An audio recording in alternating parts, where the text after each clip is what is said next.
बिस्मिल्लाहिर्रहमानिर्रहीम। अस्सलाम वालेकुम। जमजम टॉक्स में खुशामदीद।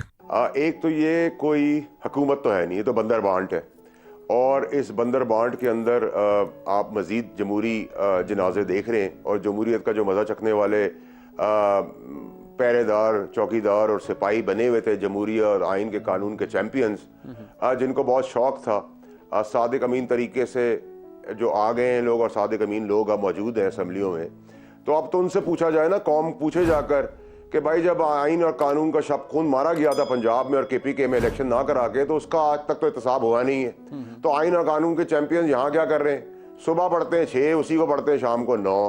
तो उनको मुबारकबाद दे जाके कौम, और कौम जाके बताए कि जमहूरी निज़ाम आने के बाद 11 रुपये पेट्रोल बढ़ गया है, डॉलर बढ़ना शुरू हो गया है।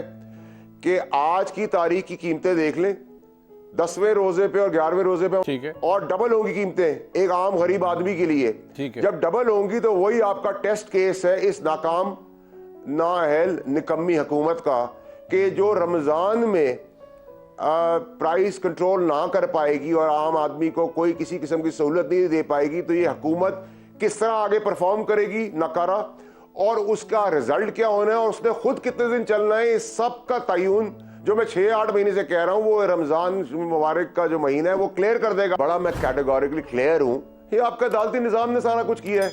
जिन्होंने बेल दी है, जिन्होंने जेल दी है, जिन्होंने क्वालिफाई किया, जिन्होंने डिस्क्वालीफाई किया, जिन्होंने कभी सादिक अमीन बना दिया, कभी उनको करप्ट बना दिया है। तो ये तो टोपी ड्रामा चलता है। आपने देखा जमहूरी निजाम आते साथ कौम को सबसे बड़ा रिलीफ आपका जो सूबा है जिसमें आप बैठे हैं, स्टार प्लस जिसका नया नाम है, और बुज़दार 2 की शक्ल के बाद आपको आइंस्टाइन की हुकूमत आते हैं, सबसे पहला रिलीफ पाकिस्तानी कौम को क्या मिला है कि मियां साहब के दोनों बच्चों की सजाएं सस्पेंड हो गई हैं। वो मेरे बाप ने किए सस्पेंड, आपने किए। सबसे बड़ा मसला ये है कि 2018 में क्या रिगिंग नहीं हुई आर्टिस्टिक तरीके से हुई, मुनज़्ज़म तरीके से हुई, क्लासिक तरीके से हुई। Give them the credit. ठीक है, जिसने 2018 में रिगिंग हमारे लिए की, वो रिगिंग बड़ी क्लासिक थी। ठीक है, ये भौंडी थी। फर्क इतना है, उस वक्त भी ब्लैंको यूज हुआ था, आज भी ब्लैंको यूज हुआ है, 2013 में भी ब्लैंको यूज हुआ था।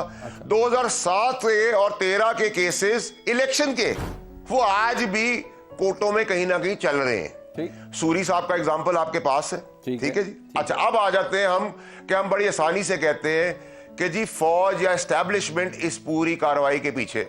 मेरा सवाल यह है कि 44 साल के बाद आपने ये बताया जो हमारे पैदा होने से पहले हमें पता था कि भुट्टो साहब के ऊपर एक अदालती कत्ल हुआ है। ठीक है, 44 साल बाद आप ये बता रहे हैं कि कत्ल हुआ और डिक्टेटर उसमें शामिल था और डिक्टेटर को हमने बड़ा बुरा भला कहा।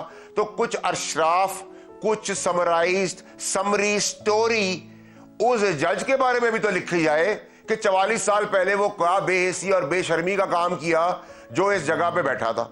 ठीक है, उसका कोई जिक्र नहीं है। ठीक है, उसके ऊपर कोई अलामती भी सजा नहीं है। ठीक है। अच्छा, अब आप कहते हैं कि जी अदालतें जो है वो किसी के कहने पे तो नहीं करी, तो अदालतें खड़ी हो जाए और कहें हमसे ये करवा रहे, तो हम कहेंगे ठीक है जी, हम उनके आगे आगे खड़े हो जाते हैं। वो ये भी नहीं कहना चाहते, वो ये भी नहीं कहते। अच्छा, आधी कोर्ट्स उनके खिलाफ फैसले दे रही है एस्टैब्लिशमेंट के। तो फिर ये मिक्सचर जो, अब मैं आपको इसको समराइज करके आता हूं हो क्या रहा है और हुआ क्या है। एक तो ये कि आप पहले चले जाए, हमारी हुकूमत जो मेरी साबका पार्टी थी उसको 12 बजे मेरे बाप ने पाबंद किया था कि आप वो नो वोट ऑफ कॉन्फिडेंस ले। भाई हमारी गवर्नमेंट थी, हम जमहूरी लोग थे, लेते डील करते, देते, कुछ पाते कुछ खोते, संभाल लेते। हमें पाबंद किया गया, प्रिजन वैन मेरे बाप ने निकाल के दी। उसके बाद जब हमारा तख्ता उलट गया और पॉपुलैरिटी वेव आ गई, उससे पहले आप याद रखें कि आपके ऊपर, खान साहब के ऊपर धमकाने की भी को केस चल पड़ा कि जज को धमकाया है। अब जब पॉपुलैरिटी वेव आई तो पलटी खा गए आप सारे के सारे। जहां सजा देनी थी वहां जजा देनी शुरू कर दी, जहां जजा देनी थी वहां सजा करना देनी शुरू कर दी। तो टोपी ड्रामा कौम क्या है खुल के रखे। अभी तो मैंने ये बात नहीं कही है कि वो कौन से तोप तुरम खान जज थे जब इमरान खान साहब इस धरने को लेके चल पड़े थे और उनका फोन आया था उस कंटेनर के अंदर, और उस कंटेनर के अंदर क्या बातें होती। उस वक्त तो मैं खान साहब की पार्टी का, उस 4 की कोर कमेटी का उनका राइट हैंड मैन था। तो जिस दिन मैंने वो खोल दिया तो आज के अदालती निजाम के ऊपर भी बहुत सारे सवालात खड़े हो जाएंगे। मैं बहुत जिम्मेदारी से ये बात कर रहा हूं। अभी तो मैं आपसे, अब मुझे आप ये बात बताएं कि उस टाइम पर उस खिलवाड़ के अंदर कौन कौन थे, उस खिलवाड़ को रिवर्स करने में कौन कौन थे, ये क्यों नहीं कर रही भाई कोर्ट। आप फायज ईसा साहब हैं, बहुत ब्लंट, ईमानदार, नेक नियत नजर आते हैं और उनकी शख्सियत भी ब्लंट है। मैं तो एक्सपेक्ट कर रहा हूं कि वो इसको भी प्रूव करे। मैं तो उनको सिर्फ इशारत में बता ही सकता हूं ना, प्रूव करना तो उनका काम है। मैं अरशद शरीफ का केस खोल ले तो आपको ताकतवर भी मिल जाएगा पुराने एतवार का, आपको पॉलिटिकल पार्टी के लोग भी मिल जाएंगे जो उसको इस दहलीज तक ले गए। अच्छा। और उसके कत्ल को जब आप खोलेंगे तो पाकिस्तान की बहुत सारी चीजें ठीक हो जाएंगी। वो शहीद का खून है, वो जाया तो होगा नहीं। क्यों नहीं बुला रहे मुझे बुलाएं, मैं तो बता सकता हूं, आपको इशारा देता हूं, इस गली में चले जाए, मिल जाएंगी चीजें आपको। अच्छा। लेकिन वो कौन कौन से लोग गायब हैं, सफ़े हस्ती पे क्यों नहीं नजर आ रहे, ये सवालात बड़े गंभीर हैं। हम जैसे लोग जो सियासी वर्कर थे, सिस्टम के अंदर रह के सिस्टम को बहुत सीखा, सिस्टम से बहुत नुकसान उठाया। अब सिस्टम के अंदर you stay with in the system and play with the system. मैं आपकी इस बात के ऊपर कोई डिनायल नहीं दूंगा। मैं आपको ये बताऊंगा कि 6 महीने पहले तो एस्टैब्लिशमेंट को भी नहीं पता था कि ज़रदारी साहब प्रेसिडेंसी की तरफ होंगे। हमने तो 6 महीने पहले आपको बता दिया था, एनालाइज करके प्रिडिक्ट कर दिया था कि तस्वीरें नजर आ रही हैं एग्जैक्टली 4-5 मंथ्स बिफोर टाइम। बिल्कुल ठीक। What I am saying is कि ऐसा नहीं है कि सर एस्टैब्लिशमेंट के हाथ में, एस्टैब्लिशमेंट हर चीज खुद प्लान कर रही है। देखिए, लेकिन अगर आप ये कहें कि थर्ड वर्ल्ड कंट्री के अंदर एस्टैब्लिशमेंट का रोल नहीं है तो ये बच्चों वाली बात होगी। एस्टैब्लिशमेंट का रोल हर थर्ड वर्ल्ड कंट्री के अंदर है, बल्कि फर्स्ट वर्ल्ड कंट्री के अंदर भी है, वेस्टर्न वर्ल्ड के अंदर भी एस्टैब्लिशमेंट का एक बड़ा भरपूर रोल है। आप ये कहें कि उस निजाम के तहत एक आदमी आ गया, उसकी एक्सेप्टेंस और रिजेक्शन के अगर नहीं है उसके अंदर वो, तो नेचुरली जब सिस्टम ने ला के आपको, देखिए ना, मेरा बड़ा क्लियर स्टांस है कि आप बेल ना दें ठीक और जेल दे दें और कोई जेल से छुड़ा के अपनी जीप में बिठा के मीनारे पाकिस्तान ले जाए तो हम उस जीप के आगे आके खड़े हो जाएंगे।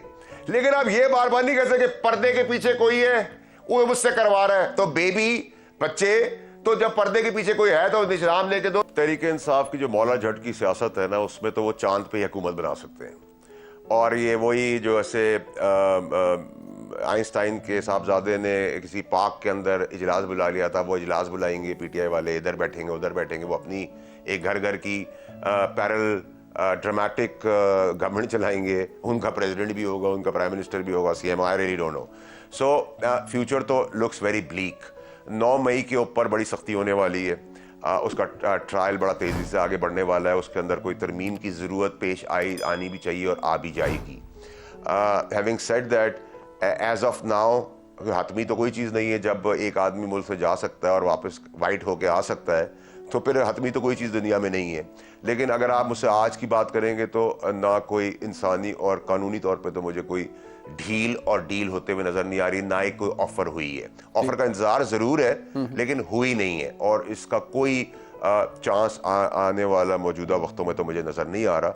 और अगर ऐसा कुछ 1% भी हुआ तो I will be the first man to inform everybody, क्योंकि वो एक ऐसी चीज़ है जो आई एम श्योर कि मेरे पास 1 घंटा भी लेट नहीं होगी। वीडियो को लाइक करें, शेयर करें और कमेंट सेक्शन में अपनी कीमती राय से ज़रूर आगाह करें और हमारे चैनल जमजम टॉक्स को सब्सक्राइब करना मत भूलें।